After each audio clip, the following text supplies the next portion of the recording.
part number 2 of PhD series, and in this part we will discuss rest of the points which we have not covered in the first video, like process, scholarship, language, what are the job opportunities, what are the documents that you will need, is there any age criteria, and is there any criteria for gap years as well. So stay tuned till the last to find out all these pointers in this small video.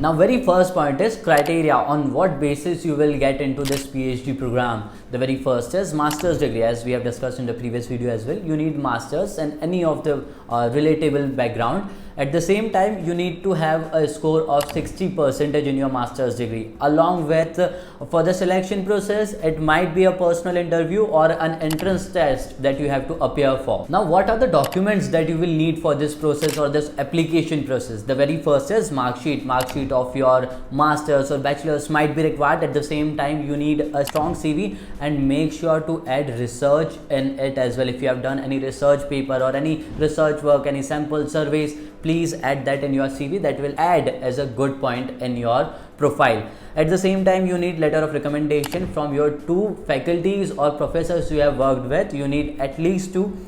And then you need transcript of your records, your mark sheet and all. Then you need a statement of purpose, or what we say motivation letter, and you need to show your English proficiency. That is, you need to have IELTS certified, like you need to pass that IELTS exam with minimum of 6 bands in it. Now, talking of the processing fees, now this may range from 30 euros to 50 euros. Again, the same point that this will completely depend upon your university and the course you are applying for. Now, talking of the tuition fees, this might range from 900 euros per year to 4000 euros per year. So it will also depend on your course, your college you are applying for. So this is completely subjectable to your work. Now, talking of a scholarship that you can get in this program of PhD, that is an Italian government scholarship that will give you 900 euros per month for consecutively 9 months, and after that, if you want, you can renew it till the course you are there for. Now we will cover the application process, how the process is. Now, the first is you will apply on the official portal of their website. जो भी university के लिए आप apply कर रहे हैं, whichever university you are applying for, you have to submit your application on that university portal. Now, after that, after seeing your application, they'll get back to you. And now this might take 1 or 2 months of yours to complete this process. If you are selected for the same, you will have an interview with them.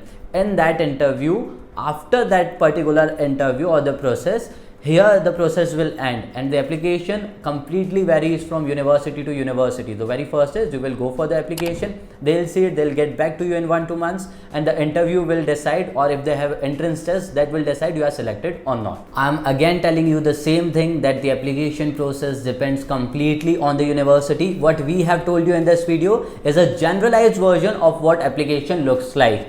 Now, a very important point to note here is that please make sure whenever you go to any university website, please check for the language they offer. Like if you are going for any of the course, please check in which language it is given or it is provided, because if it is in Italian language, you have to show proficiency in Italian. So make sure whichever course you are applying for, it is in your language, that is English, I guess. So if you are going for English language, please make sure the course is in English and you have English proficiency. That means you have an IELTS certificate with minimum of 6 bands. Now you might ask about what is the age criteria for it, but let me tell you, there is no such age criteria. Whatever your age is, if you are old, you are young, you can apply for PhD in Italy. It is completely okay.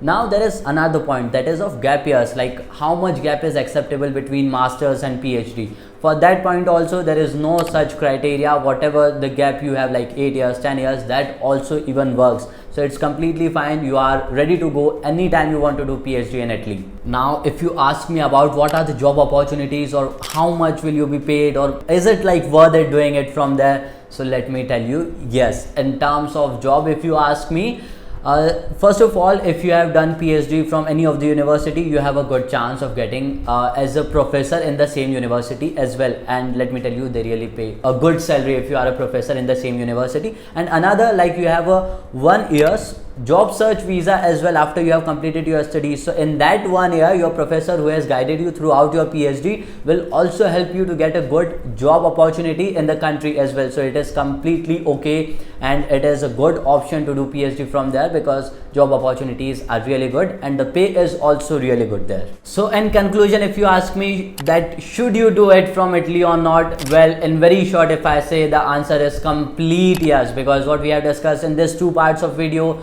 is the benefits, the process, and I guess this process and the benefits you are getting from Italy are really worth it. And considering study abroad as your option, I guess as compared to any other country, Italy is good to go option always for any of the course you want to go for. So yes, short answer is yes. And that's all for this video. And if you like this video, please share it with everyone.